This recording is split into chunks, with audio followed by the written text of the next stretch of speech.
नमस्ते, आप सभी का स्वागत है आज के इस कार्यक्रम में और हमारे साथ हैं Tilak Deveshwar ji, former special secretary, cabinet secretariat और अभी तक नेशनल सिक्योरिटी एडवाइजरी बोर्ड के सदस्य भी थे। आपका स्वागत है तिलक जी, जयपुर थैंक यू आला वेरी स्कूल मच जयपुर में। संजय जी। आपसे बात करके हमेशा बहुत अच्छा लगता है, सो लुक फॉरवर्ड। सर, आज हम पाकिस्तान पे बात करने वाले थे, उससे पहले ही पाकिस्तान के ट्रेंड जिहादियों ने एक और कांड कर दिया। Are you surprised? ये जो सिडनी में हुआ। Not surprise, but I think it's really unfortunate कि अब जहां भी पहले कोई कांड इस तरह का होता है, लोगों के मन में पहला ये सस्पेशन आता है कि ये पाकिस्तानियों ने किया होगा। और मैं सुन रहा था पाकिस्तानी का एक व्लॉगर, वो कहता हम सब में ये डर भर जाता है कहीं ये पाकिस्तानी का इसमें हाथ ना निकले। देखो, जो बाकी पाकिस्तानी हैं विदेशों में, उनके लिए बड़ा खतरा हो जाता है। और इसमें तो निकला ही दोनों बाप बेटे, उनका ताल्लुक पाकिस्तान से है। तो सरप्राइज बात इसमें बात इतनी नहीं है कि it is a very unfortunate thing कि जो इंप्रेशन है पाकिस्तान के बारे में कि ये दहशत गर्द की सेंटर है, हब है, गेट्स रीइंफोर्स्ड हर एक टाइम जो इंसिडेंट इस तरह का होता है। और देखो, कहाँ ऑस्ट्रेलिया, कहाँ पाकिस्तान, क्या लेना देना आपका। वहां जाके आप एंटी जूइश, एंटी सेमिटिज्म, वहां जाके आप pure killing people over there. It is really tragic. और पाकिस्तान के लिए, I mean, they have to wake up and smell the coffee कि कर क्या रहे हैं। एक तरफ से वो इजराइल से दोस्ती बनाने का हाथ कर रहे थे, under hand, behind the scenes they were trying to have a good relationship with Israel. और दूसरी तरफ से आप इस तरह का एंटीसेमिटिज्म, अब जितना भी डिनाई करें, कोई नहीं मानेगा कि इसमें पाकिस्तान स्टेट का हाथ नहीं। लश्कर का हो, कोई और ऑर्गेनाइजेशन, आईसिस का हाथ हो, किसी का न किसी का हाथ हो, बट सारा मलबा पड़ेगा पाकिस्तान। अब ज्यादा हाँ, डिटेल्स लेकिन आ जाएंगे, जैसे more and more inquiries are held, we will get the details. वो तो ये भी आ रहा है कि ये लोग जो हैं वो पिछले 2 साल में 3 बार गए हैं Pakistan, probably to get training. और अच्छा, एक में तो अनवेरिफाइड है ऑफ कोर्स, एक में तो ये भी है कि ये टॉप मिलिट्री ऑफिशियल से मिले हैं, इंक्लूडिंग आसिम मुनीर। वाह, देख लो, सोने पे सुहागा। और सही पूछे है तो ये जो मुल्ला मुनीर है, ही इज़ अ जिहादी मुल्ला और he keeps reciting those versus from the Quran, which actually preach की साहब की हिंदू बुरा है और यहूदी बुरा है और इस तरह की जितनी भी जो उनके बातें लिखी हुई हैं उनको सबको रीइंफोर्स करता है। वो अपने जो लेक्चर्स देता है, जो ट्रेनीज को लेक्चर्स देता है, उसमें भी इसी तरह की बातें करता है। आप देखिए, उसने हिंदूज के अगेंस्ट में एक बात की थी ना, उसका वो जो हुआ था एक इन्वेस्टर समिट हाँ, अप्रैल में। अप्रैल में। उसके तुरंत बाद पहलगाम से पहलगाम एक हुआ। हफ्ता पहले। हाँ, हाँ, उसके तुरंत बाद पहलगाम हुआ, एज़ इफ ऑन क्यू। बिल्कुल बिल्कुल। और अभी भी जो है वो इस तरह की बातें करता रहता है। तो नेक्स्ट इज़ जूस, क्योंकि बड़ी किताब में लिखा ही हुआ है कि Jews and the polytheists, they are the worst enemies. It won't be long before it lands in America. नहीं, बिल्कुल। America, then rest of Europe. मुझे तो ये है कि अब जैसे हमास के लोग, हमास ने जिन्होंने अक्टूबर 7 का वो किया था, उनके लीडर्स पाकिस्तान विजिट करते हैं फ्रीक्वेंटली। उनकी रिकॉर्डिंग है, they have attended functions openly. तो जस्ट शोज की जो anti Jewish, anti Semitism Pakistan में कूट कूट कर भरा हुआ है। तो आई एम नॉट सरप्राइज कि ये दो लोग, बाप बेटा, उन्होंने ऑस्ट्रेलिया में ये कांड कर दिया। और वो जो एक और है, another Muslim who supposed to have supposed to have pinned one of the attackers, उसकी बंदूक जो छीनी है, he is a non-Pakistani Muslim. That is the difference. कितना फर्क है, कितना फर्क है। और ये तो ओपनली, अब ये भी नहीं कह सकते, देखो मुसलमान ने उसको रोका, अरे भाई वो पाकिस्तानी नहीं था। दैट इज आपने बड़ा सही पॉइंट निकाला है कि that is the essential difference. बाकी में इस तरह की है, ये कि नहीं है, बट इतना नहीं है जितना पाकिस्तानियों में। पाकिस्तानीज़ एंड पैलेस्टीनियंस, ये 2 लोगों को तो they should be completely banned from going anywhere beyond their borders. नहीं, और एटलीस्ट उनको लाइसेंस तो नहीं मिलना चाहिए ना गन्स का। अब जैसे फादर के पास पता नहीं 5-7 बंदूकों का 6 गन्स लाइसेंस का था। 6 गन्स का हाँ, लाइसेंस था। 6 गन्स का लाइसेंस था। तो अब कैसे रियलाइजिंग आप इतना पॉलिटिकली करेक्ट होना चाहते हैं कि अपने सिटीजन्स को आप जान खतरे में डाल रहे हो। नोइंग इनका बैकग्राउंड क्या है, नोइंग इनकी इंडोक्ट्रिनेशन क्या है, आप इसको असला होल्ड करने की तरफ आप परमिशन दे रहे हो। आई मीन ये तो बेवकूफ़ी है ना। नेतन्याहू सुबह मैं देख रहा था उसकी प्रेस कॉन्फ्रेंस में, बड़ा गुस्से में था। बोला 4 महीने पहले हमने इनको वार्न किया हुआ है और instead of taking action further appeasement उन्हें कर रहे हैं।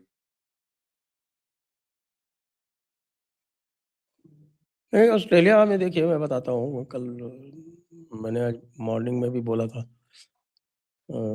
रिकॉर्डिंग किया था मैंने इसमें कि आई वाज़ इन ऑस्ट्रेलिया इन इन मई, मतलब ऑफ सिंदूर में मैं ऑस्ट्रेलिया में था उस टाइम पे। और वहाँ मेलबर्न में आई वाज़ जस्ट गोइंग, जो वहाँ का मेन स्क्वायर है, federation square it is called. Federation square के सामने ही उनका जो मेन स्टेशन है, फ्लिंडर स्ट्रीट, वो है। बीच में रोड है और वो ट्रैमवेज़ हैं उस। तो suddenly I was in the federation square and I saw a commotion कि साहब वो स्टेशन के बाहर जो पेवमेंट है उसके ऊपर बड़ा कोई हल्ला-गुल्ला कर रहा है, समबडी शाउटिंग। तो आई गॉट इंट्रिग्ड, मैंने ये क्या हो रहा है भई? तो पता चला कि there was a Jewish couple और उसके ऊपर कुछ लोग जो हैं वो लेफ्टिस्ट टाइप के, whites only, shouting away at them just because they were supporting Hamas and they said something. और रैलीज निकल रही हैं। Melbourne of course is the the most the biggest hotspot for liberals in Australia. तो यही काम इन लोगों ने Sydney में 7 अक्टूबर 2023 के 2 दिन के बाद में they had organised this celebration in Sydney and the Australian government did nothing. जब आप इस तरह का काम करेंगे, कम से कम इंडिया में कोई सेलिब्रेशन तो इनको ओपनली करने की हिम्मत नहीं हुई थी फिर में। हाँ, हुँ। नहीं, बिल्कुल। I think then Netanyahu was absolutely right कि ऑस्ट्रेलिया में ख़ास तौर पे इतना पॉलिटिकली करेक्ट होने के लिए antisemitism is given open encouragement. Correct.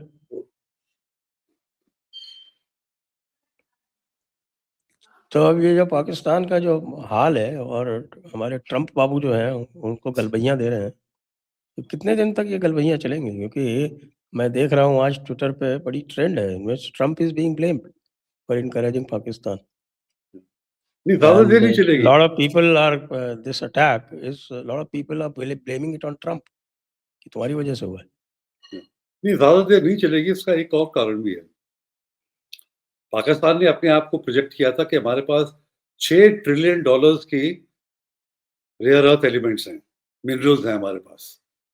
And they sold this to Trump. वो सूटकेस लेकर जनरल साहब गए थे, पहुँच गए थे like a salesman carrying the rock. अच्छा, there is a rare earth exchange करके एक वेबसाइट है, उसकी मैं रिपोर्ट पढ़ रहा था और उन्होंने कैटेगोरिकली लिखा है that they do not, Pakistan does not have any significant deposits of rare earth elements. Pakistan में नहीं है और 6 ट्रिलियन का तो सवाल ही नहीं पैदा होता। और उन्होंने अपनी पूरी फाइंडिंग्स इसमें दी हैं, जैसे कि ना ये प्रोसेस कर सकते, ना इनके पास क्वांटिटीज में हैं, तो ये पता नहीं। और उन्होंने ये साफ लिखा है कि क्वेश्चन पूछा ना कि $500 मिलियन की डील क्यों साइन की यूएस स्ट्रेटेजिक मटेरियल कंपनी ने। उसने कहा ये पॉलिटिकल पर्पस के लिए की है, एक सिग्नल देने के लिए इंडिया को सिग्नल देने के लिए, बाकी चाइना को सिग्नल देने के लिए कि चाइना ने कहा है हम आपको एक्सपोर्ट करेंगे टिल 2027। 2027 के बाद हम आपको रेयर अर्थ मिनरल्स बंद कर देंगे। So in the desperation to find sources of rare earth, ये उन्होंने पाकिस्तान के साथ ये मुआहिदा साइन किया उस कंपनी ने $500 बिलियन। है कुछ नहीं पाकिस्तान के पास, बट जस्ट सिग्नलिंग कि भाई हम भी ढूंढ रहे हैं मिनरल्स। हाँ, जिसके पास मिनरल्स हो सकते हैं वो है अफगानिस्तान। अच्छा, अफगानिस्तान के साथ तो आप कट्टी करके बैठ गए हो। So Pakistan is going to find out very soon कि Trump Babu has seen through their lies। जैसे पहले उन्होंने कहा ऑयल रिजर्व्स ऑफ पाकिस्तान, और Pakistan massive oil reserve sir. हाँ, मैसिव ऑयल रिजर्व। पाकिस्तान कह रहे थे हैं हमारे पास ऑयल है। American companies have left and stop prospecting, क्योंकि पता है कि यहाँ कोई रिजर्व्स नहीं है। बट उन्होंने ट्रम्प को ये सेल कर दिया, और ट्रम्प अपने पीस प्राइस के चक्कर में कंप्लीटली फ्लो के उसमें चला गया। अब इसको मुझे लगता है इन 1-2 महीनों में इसका बैकलैश आएगा फ्रॉम द यूएस। अब ये इंसिडेंट हो गया है, so now people are going to already blaming President Trump कि आपने इंकरेजमेंट किया पाकिस्तान को, देख लो ये क्या हुआ है। So gradually that wind is turning against Pakistan, जहां पर इनकी रिलेशनशिप यूनाइटेड स्टेट्स के साथ कंसर्न है। आप नेशनल सिक्योरिटी स्ट्रेटेजी देख लीजिए पाकिस्तान यूएस की, अभी हाल ही में जो रिलीज हुई है। Pakistan is not mentioned directly. It is mentioned tangentially for CT purposes. Direct role Pakistan का नहीं है, और वो समझ रहे थे कि हम से ज्यादा इंपॉर्टेंट अमेरिका के लिए कोई और है नहीं। अब रियलिटी उनको पता चल गई है ना कि रियलिटी क्या है, यूएस उनके बारे में क्या सोचता है। और ये जो नेशनल सिक्योरिटी स्ट्रेटेजी है, this will continue till the next 5 years, जब तक नया प्रेसिडेंट आके वो अपनी खुद स्ट्रेटेजी बनाएगा। But this is going to be the basis of US foreign policy and US security policy. अब इससे पाकिस्तान का रोल है ही नहीं, पाकिस्तान एंड अफगानिस्तान दोनों का रोल नहीं, ओनली फॉर सीटी पर्पसेस। तो ग्रेजुअली पाकिस्तान की जो किसी एक झूठ को आप कितनी देर सस्टेन कर सकते हो, एक नैरेटिव को आप कितनी देर सस्टेन कर सकते हो, और पाकिस्तान समझता है कि अब सिर्फ नैरेटिव के थ्रू हम सेल करेंगे, नहीं होता। करेक्ट। नैरेटिव तो असली तो वो है जो असलियत उनकी वो है जो धुरंधर में दिखाई देगी। और उसको लेके टोटल मेल्ट डाउन जो है वो आई फाइंड कि पाकिस्तानी पब्लिक में नहीं है। Pakistani public is cool with it. In fact lot of them are appreciating कि भाई ये लियारी वाला और ये जो हमारे गैंग्स हैं इनको क्यों नहीं दिखाया। लेकिन यहाँ इंडिया का जो लिबरल क्लास है उसमें बड़ा भारी मेल्ट डाउन है, specially that Islamist liberal class जो है उसमें ओ हो वो तो बिल्कुल जले भुने राख हो जा रहे हैं। This is the surprising thing. भाई एक first of all it is a movie, it is a creative Endeavour of जो उसका है। आप उसको अपने आप तक क्यों ले रहे हो कि सारे मुसलमानों को इतने बैडली डिपिक्ट किया? अरे भाई पिक्चर आपके बारे में थोड़ा है, जब बनेगी फिर कोई बनाएगा पिक्चर वो अलग बात है। बट ये पिक्चर इट्स एक्सीलेंट, जो मैंने तो देखी नहीं, जो लोगों ने देखी है, very well made film. Craft is film making craft is very good, and it is about historical characters of Karachi, not of Mumbai, not of India, but of Karachi।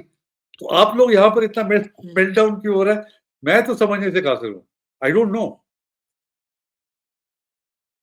और वहां पर जो दिखाया गया, these are historical characters, जो रहमान बलोचा, रहमान डकायत है, these are people who actually lived in the 90 early 2000। ये SP Aslam, Chaudhary Aslam जो है, और बाकी जो लोग दिखाए गए हैं, these are historical characters। मजे की बात यह है कि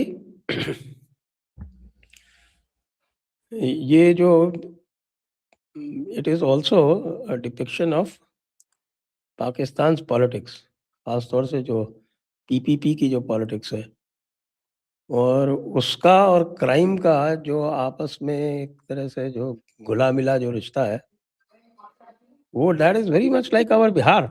मैं तो सोचता था बिहार में ही होता है, लेकिन इवन आई एम सरप्राइज़्ड क्योंकि मुझे काफ़ी कुछ पता है, तो उसके बाद भी जो उसमें जो दिखाया, जो ग्राफ़िक डिस्क्रिप्शन है, उसमें तो ये दिखता है कि भई यहाँ तो उम, क्राइम में और पॉलिटिक्स में कोई अंतर ही नहीं है। सी इसमें पीपीपी समझती है कि सिंध उसका गढ़ है, मगर इन सिंध जो अर्बन एरियाज़ हैं, महाजिर्स डोमिनेटेड।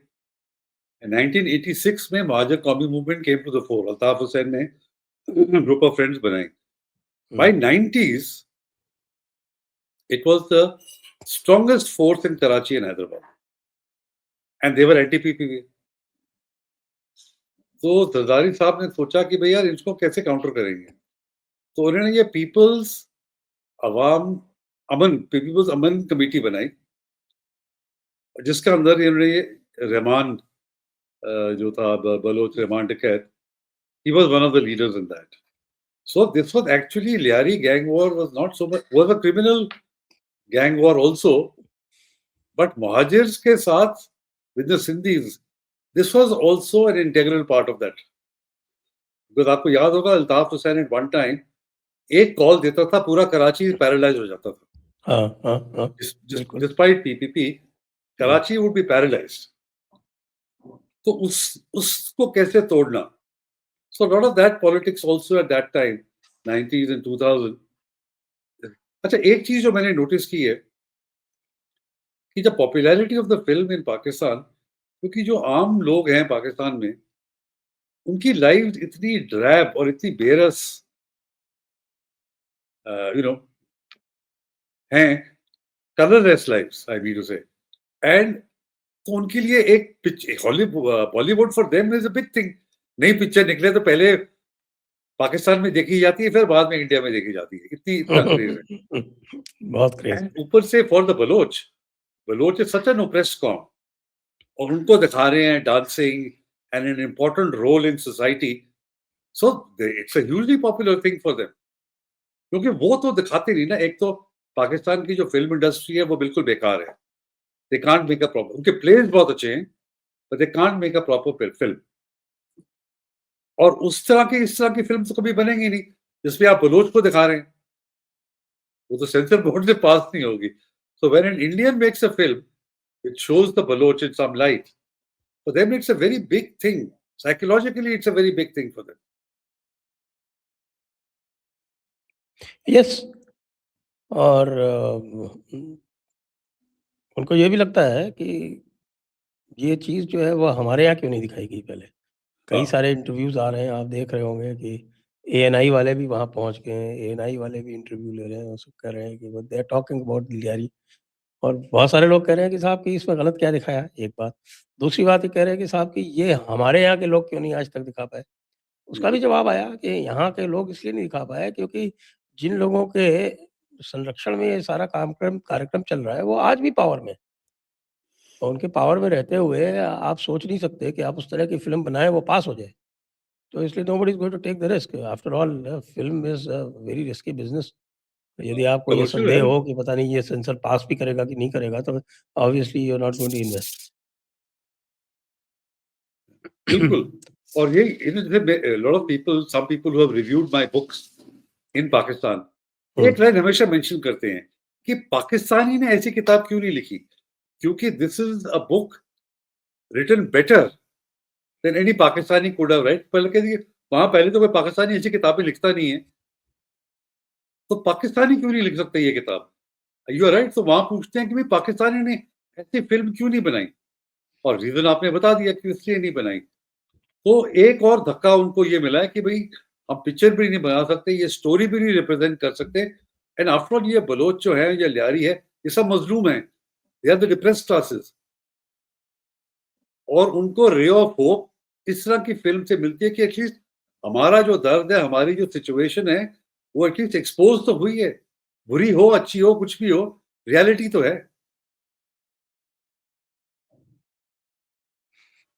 करेक्ट।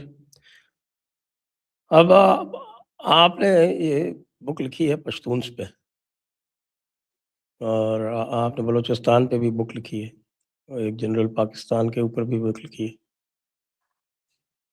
कई सारी बुक्स हैं आपकी पाकिस्तान पे। तो अभी जो चल रहा है पश्तूनों के साथ में इनका love hate, where do you see this going? इसी पश्तूनों का बड़ा डेंजरस सिचुएशन है। आई फाइंड, अब जैसे मैं पढ़ता हूँ और जो ये करने की कोशिश कर रहे हैं, देखिए उनका टारगेट ऑब्जेक्टिव है कि जो सपोर्ट इमरान खान को केपीके में सबसे ज़्यादा है because of his Pashtun origins, उसको कर्ब करने के लिए। अब ये ऑलमोस्ट रेशियल बन रहा है। ये लोग जो पश्तून हैं और जो पंजाबी हैं आमने-सामने, it's almost becoming racial like that. अच्छा, this is such a dangerous thing because Pashtun अब कहने लग गया कि what do you think? On the other side हमारे पश्तून तो पावर में हैं। सो इफ एंड उस साइड के जो पश्तून हैं वो डुरैंड लाइन मानते नहीं हैं। वो तो कह रही है सारा ही इलाका हमारा है अटक तक। हुँ, और यहाँ के जो टीटीपी कहते हैं ये इलाका छोड़ो, ये हम इस पे अपना शरिया एनफोर्स करेंगे। सो बहुत एलिमेंट्स हैं और मुझे नहीं लगता ये मुनीर या पंजाबी जो फौज है ना, इसके पास वो अंडरस्टैंडिंग है, इसके पास जो विजन है कि हम कितना बड़ा प्रॉब्लम फेस कर रहे हैं। और अगर ये इसी राह पर चले, अब जैसे एक नया चीफ मिनिस्टर है केपीके का, Sohail Afridi, hmm, tribal man, young fellow, hot blooded but very bold man. अब 9 बारी चीफ मिनिस्टर आया है अडियाला जेल के सामने, 9 बारी आपको उसने उसके लीडर से मिलने से इनकार कर दिया। उसमें भी गैरत है। वो समझता है यार मैं कॉन्स्टिट्यूशनल फिगर हूँ, आप मुझे डिनाई कर रहे हैं because I am a Pashtun. So इस तरह की जब फीलिंग्स आती हैं, gradually they are pushing the Pashtuns of Pakistan. 31 million हैं, hmm. They are a critical mass. 31 आप मिलियन है उसको और अफ़गानिस्तान में इसके आधे ही हैं। हाँ, इसके आधे हैं बिल्कुल, अफ़गानिस्तान 15 मिलियन के करीब हैं। आप इनको दीवार से लगा रहे हो, कर रहे हो, नहीं कर रहे हो, they are feeling they are being pushed to the wall. अब उनके लिए और क्या? सी पश्तून के लिए एक गन को उठाना इज़ द ईज़िएस्ट थिंग। जैसे बाकी लोग साँस लेते हैं, खाना खाते हैं, पश्तून के लिए उसी तरह के गन की है। जब लड़का पैदा होता है, his first present is a toy gun. क्योंकि पश्तूनों में ये है कि आप अपने आप को प्रोटेक्ट करना सीखो, अपनी फैमिली को प्रोटेक्ट करना सीखो और अपनी कौम जो कबाइल है, उसको प्रोटेक्ट करना सीखो। क्योंकि ये लोग हैं जो अलेक्जेंडर और उसके पहले पर्शियंस के टाइम से दे हैव फेस्ड इन्वेजन्स। जितनी इन्वेजन्स इंडिया में आई हैं, ये अफ़गानिस्तान के थ्रू आई हैं। तो ये 3000 साल से लड़ रहे हैं। तो इनके लिए गन उठाना बहुत आसान है। बाकी कौमों के लिए इतना आसान नहीं है to pick up a gun and start shooting. और अगर ये 31 मिलियन किसी ना किसी टाइम पे इतने अपने आप को हेल्पलेस फील करें, आप इनको इतना पुश बैक करते हो, दीवार के साथ लगाते हो, so for them to push him okay भी हम बेगैरत, हम we can't live without honour. और अगर हमें डिसऑनर किया जा रहा है, तो चलो फिर मर के ही डिसऑनर हो जाए। तो it's a very dangerous situation and this is something हम सबको इसको बड़ा क्लोजली वॉच करना चाहिए। और साथ में उनका अपना टीटीपी इज देयर। टीटीपी तो वेट कर रहा है ना, ये जो बाकी सेटल्ड पश्तून है, ये हमारे साथ आ जाएं। And can as it is the TTP is about between 4 to 6,000 as per UN reports. 4,000 से 6,000 तक इनकी फोर्स है। और इनमें अगर एक्सपेंशन होती है, ज्यादा लोग इनको ज्वाइन करते हैं, तो Pakistan is treading very very dangerous territory. Hmm. अब पाकिस्तान ने तो उधर करीब 5-6 डिवीज़न डाल रखी हैं, ऑलमोस्ट 1 लाख ट्रूप्स, और वो कंट्रोल नहीं कर पा रहे हैं इनको। तभी तो हर मीटिंग में बोलते हैं कि अफगानिस्तान में इनको सेंचुरी मिल रही है। अरे भई आपके पास इतने ट्रूप्स आपने डिप्लॉय किए हुए हैं और ये 4 से 6,000 लोग हैं। आप इनको नहीं कंट्रोल कर पाते। आपकी बॉर्डर भी फेंस्ड है। आपने वहाँ पूरी फेंसिंग की हुई है डुरैंड लाइन पे। तो ये कैसे आ रहे हैं? नहीं आ रही, ये यहीं पर रह रहे हैं, यहीं के लोग हैं। ये पाकिस्तान कंसीड करने के लिए अब रिसेंटली Q3 की रिपोर्ट निकली थी of this Pakistani think tank CRSS. You know, the last third quarter में violence has gone up by 46% and largely concentrated in Khyber Pakhtunkhwa and some amount in Balochistan. 96% of all fatality. और एक महीने में average में देख रहा था 265 people were killed in 1 month. Average है 265 in terrorist incidents. अब देखो क्या लॉ एंड ऑर्डर है. Out of which about 100 are uniformed. Yes, 100 uniform, army, paramilitary and police. अब तो रात को वो निकलते नहीं है. रात को अपने रिसेंटली आपने भी अपने प्रोग्राम में कहा था there was a battalion headquarters which was overrun. Battalion headquarters means एक लेफ्टिनेंट कर्नल होगा, 2-3 मेजर्स होंगे, कैप्टन्स होंगे. That was overrun.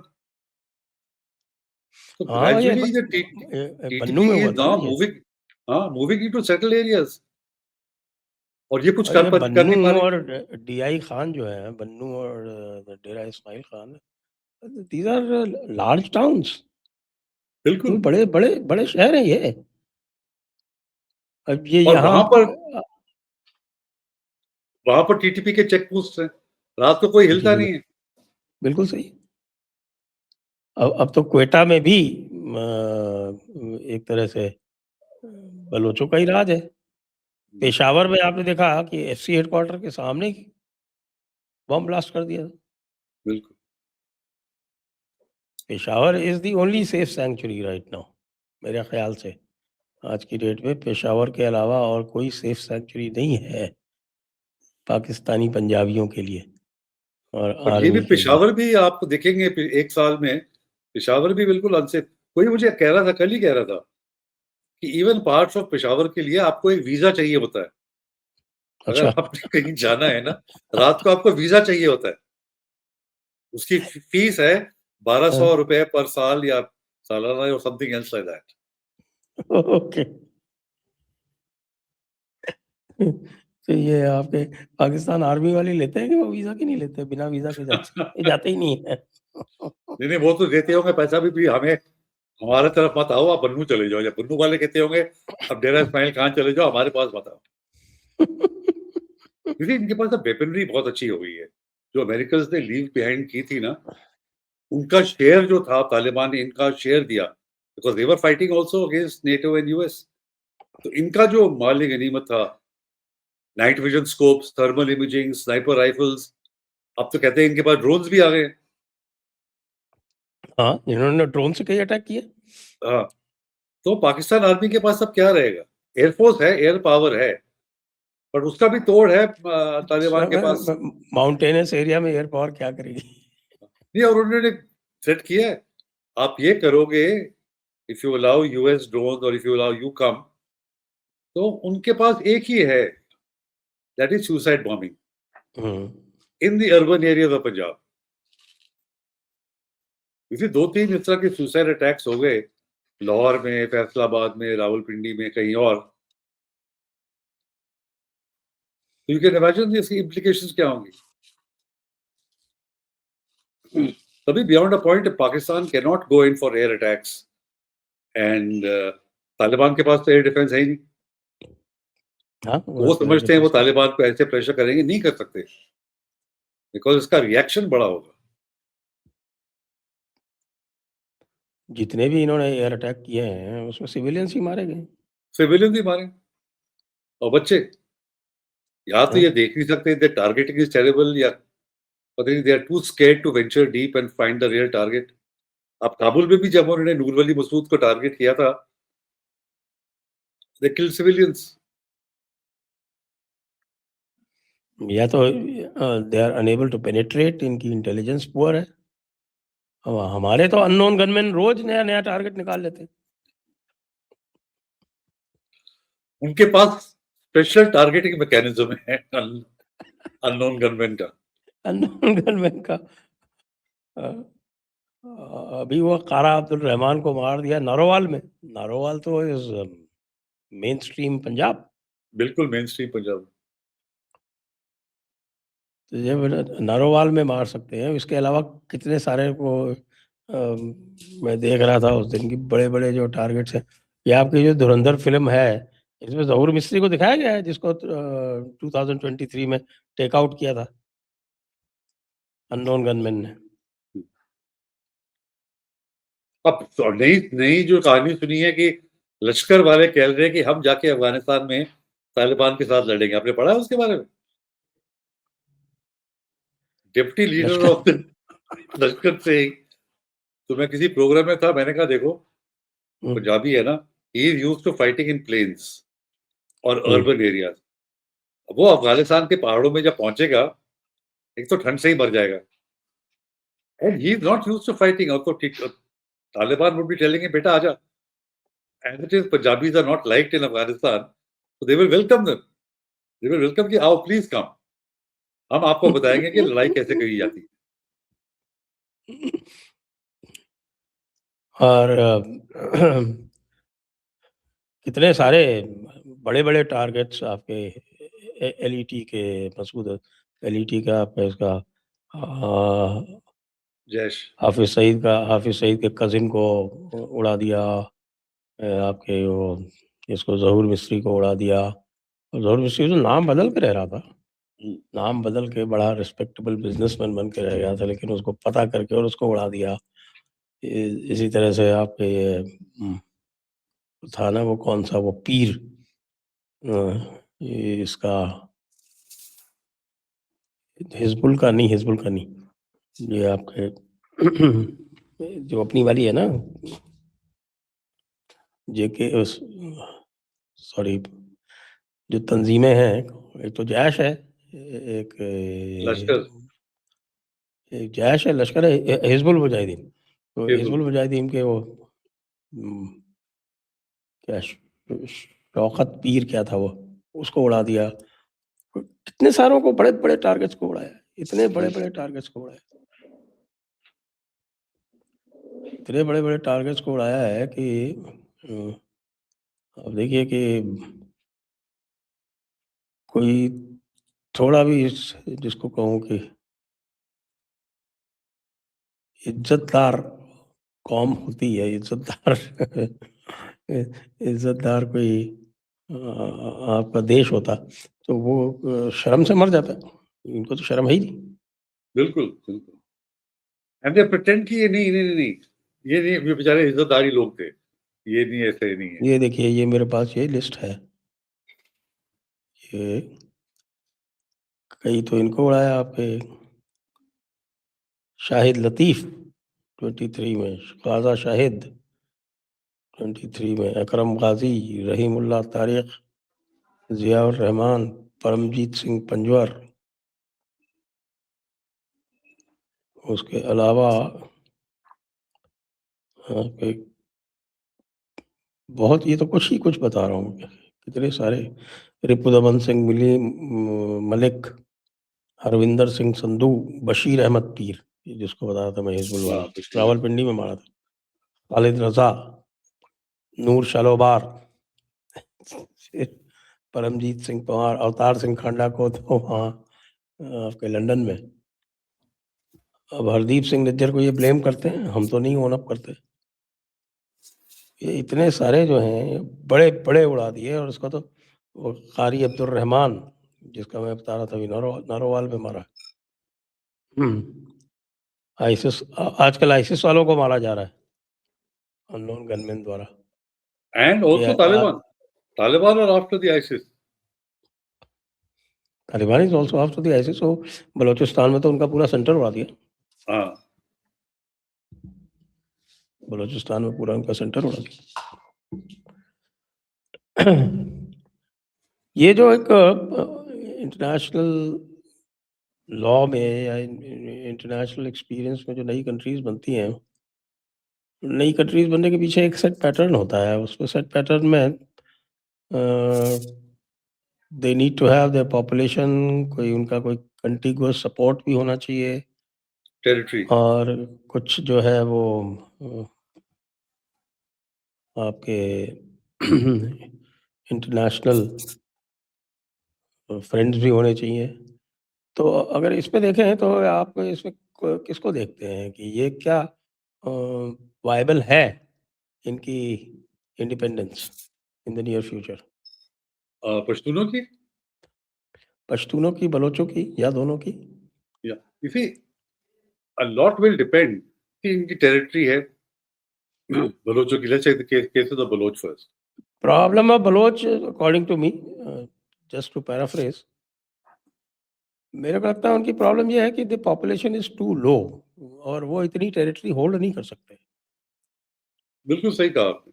This has always been the problem. 44% land area है और population 5% 6% max of the population of Pakistan. So there has to be some international event, some black swan event को की जरूरत पड़ेगी बलोचों को freedom करने के लिए. और उनकी एक और प्रॉब्लम भी है, जैसे कई दिहाइयों से वो ट्राइब्स में बटे हुए हैं. एक कॉमन मिनिमम एजेंडा कि अगर हम आजाद भी होंगे तो किस तरह का होगा, सरकारी निजाम होगा, आप डेमोक्रेसी होंगे, प्रेसिडेंशियल सिस्टम होगा, कैसे करेंगे. बहुत देर से कोशिश कर रहे हैं. There are serious attempts also being made, but वो किसी तरह से एक कॉमन मिनिमम प्रोग्राम पे आए नहीं. तो अभी तक तो वो पाकिस्तान आर्मी के खिलाफ अपना एट्रिशन कर रहे हैं और इंश्योर कर रहे हैं कि जो इतने रिसोर्सेज हैं बलूचिस्तान में उसको फर्दर एक्सप्लॉयटेशन पंजाब ना करे, जैसे गैस की थी उन्होंने. तो this is their objective. But you know they have to have, उनकी वीकनेस ये है पॉपुलेशन, और दूसरा जितनी पॉपुलेशन है एक कॉमन प्रोग्राम नहीं है. अच्छा, civil society movement was doing very well to sustain and to support the armed groups, but उन्होंने वो मरांग बलोच को पकड़ के जेल में डाल दिया. Baloch Yakjehti committee still exists, but इतनी उसमें मूवमेंट नहीं है जितनी पहले थी. तो ये बलोचों का तो एक मसला ये है.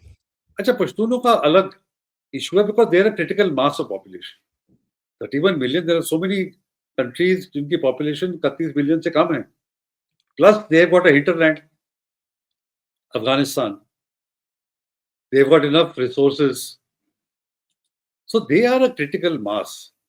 और जैसे मैंने कहा, अगर पाकिस्तान इन फर्दर ब्लंडर्स करता है और उनको दीवार पे लगाता है, तो I personally think that Pashtuns have a greater chance of breaking free, either making their own separate unit or looking to either merge with Afghanistan or getting Afghanistan to merge with them.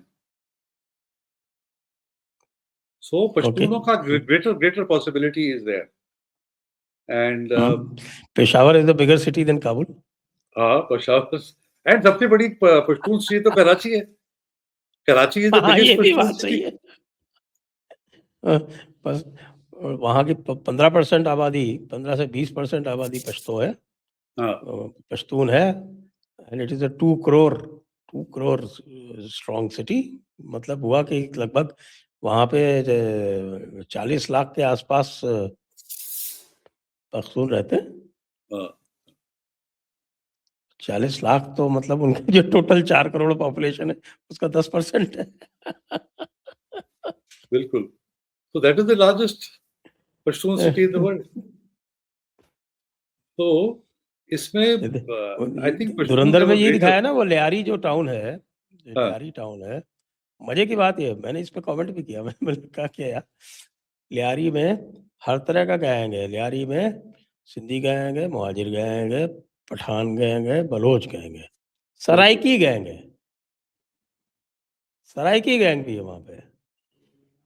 नहीं है तो कोई Punjabi gang नहीं है. तो मतलब क्या पंजाबी जो है पंजाबी नहीं जाएगा Lyari. Punjabi is missing from action, क्योंकि वो पिटाई हो जाएगी उनकी, क्योंकि वो पिटने से डरते हैं, डरपोक है. क्योंकि पंजाबी ने बाकी सब कौमों को तंग किया हुआ है. तो वो कहते हैं भाई कराची में तो हम पिट जाएंगे, अब पंजाब में ही ठीक है. उनकी सारी गुंडागर्दी जो है वो पंजाब तक ही लिमिटेड है, बाहर नहीं जा सकते वो. ये बात भी कई सारे मिलिट्री वेटरन्स भी कहते हैं कि भाई इनकी जो रियल फाइटिंग आर्म थी वो इनके जो पख्तून और बलोच एलिमेंट थे वो थे, और ये उनको बड़ी स्ट्रेटेजिकली उनको प्लेस किया करते थे कि साहब कि अगर कश्मीर में लड़ने भेजना है तो वहाँ पे बलोच को भेजो, या पख्तून को भेजना है लड़ने तो उसको इधर भेज दो आपके इंडिया के पंजाब बॉर्डर पे भेज दो। तो इस तरह से ये किया करते थे, लेकिन अब क्या करेंगे? अब तो इनके यहाँ तो 3 मेन एलिमेंट हैं, एक तो मीरपुरी है, लड़ने वाले। मीरपुरी और पंजाबियों में ज़्यादा फ़र्क नहीं है, एक्सेप्ट दैट पीपल से, हमारे जो मीरपुर से लोग हैं, कर्नल अजय रैना जैसे, वो कहते हैं कि जो पंजाबी मुसलमानों से ज़्यादा कोई गिरा हुआ बदमाश कमीना है, तो वो मीरपुरी है।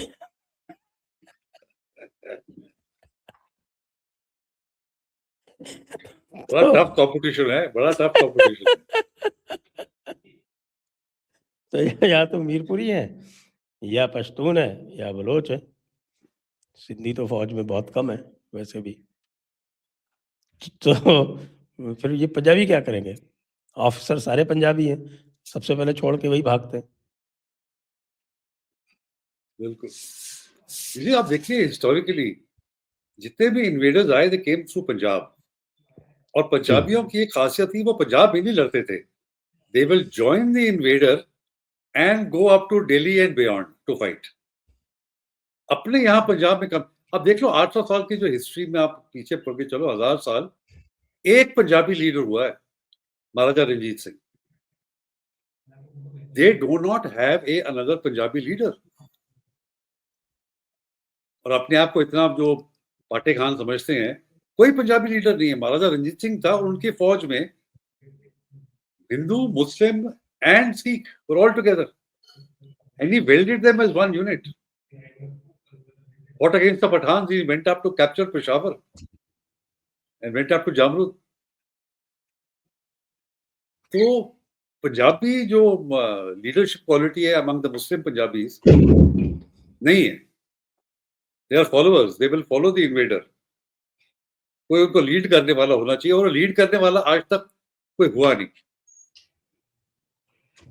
Even among the army chief था, आप देखो पाकिस्तान में, who really had charisma, vision and courage, सारे पिटे हुए थे.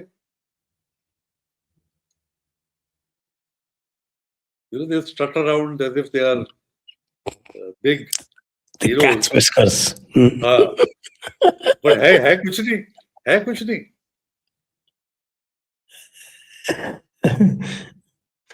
Strange kind of characters they are.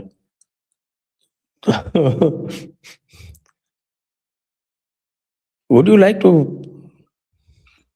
risk putting a timeline on what is going on? इसी टाइमलाइन का ये है कि there it depends on the circumstances.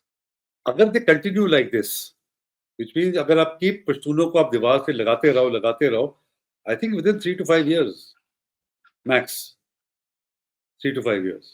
वो तो ये छोड़ेगा नहीं, क्योंकि आसिम मुनीर तो है ही है। ये तो अगले 10 साल के लिए यही है. उसको तो एक ही चीज आती है, डंडा चलाना, दूसरा तो कुछ है नहीं, ये डंडा Hard चलाओ। state. और He wants Pakistan to be a hard state.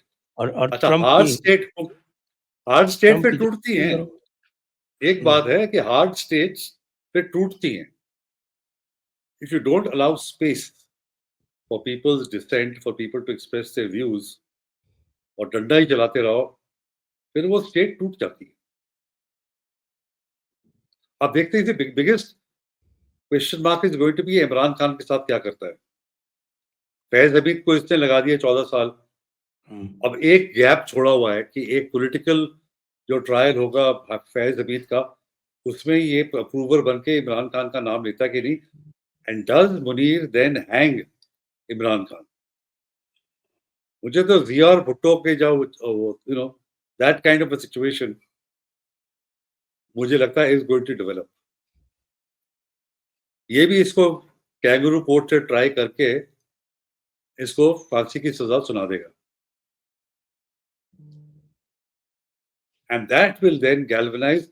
और उस टाइम क्या होगा, it is not only the youth of KPK, the youth of Punjab. You see, because Imran Khan is a cult figure in Punjab as much as he is in KPK. वो तो नियाजी है basically, वो नियाजी. उसका Pashtun connection क्या है? नहीं, originally तो you know they are supposed to be tribal. He claims that he is a Pashtun. There must be a Pashtun element also. But जो पंजाब में इसने जो अपनी पॉलिटिक्स की है ना, रियासत मदीना. के नियाजी जो था, वो ए के नियाजी, वो इसका चाचा था. The same Niyazi tribe, originally from Miyawali. And I mean, his family settled down in Miyawali. But he claims Pashtun Mewali is in lineage. Punjab, But he claims Pashtun lineage. border of KP के.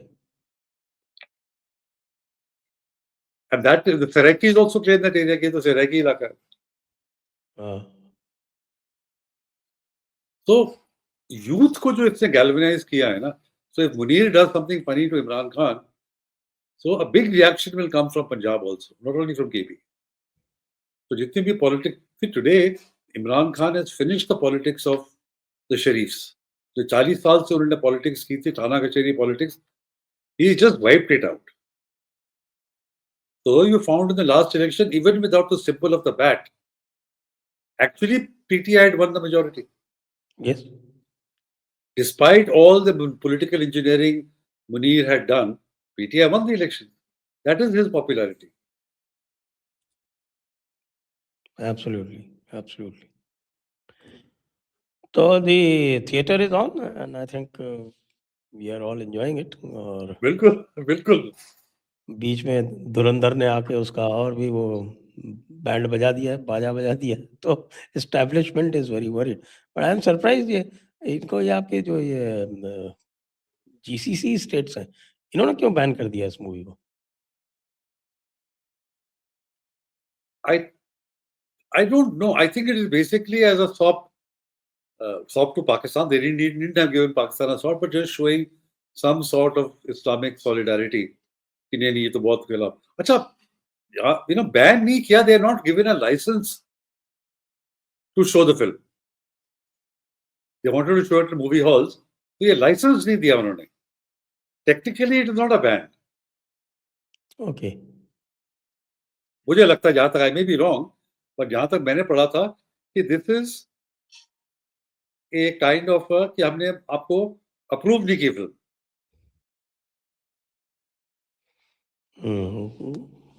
But generally ऐसा होता नहीं था क्योंकि ये तो पाकिस्तानियों को तो इतना भाव देते नहीं थे.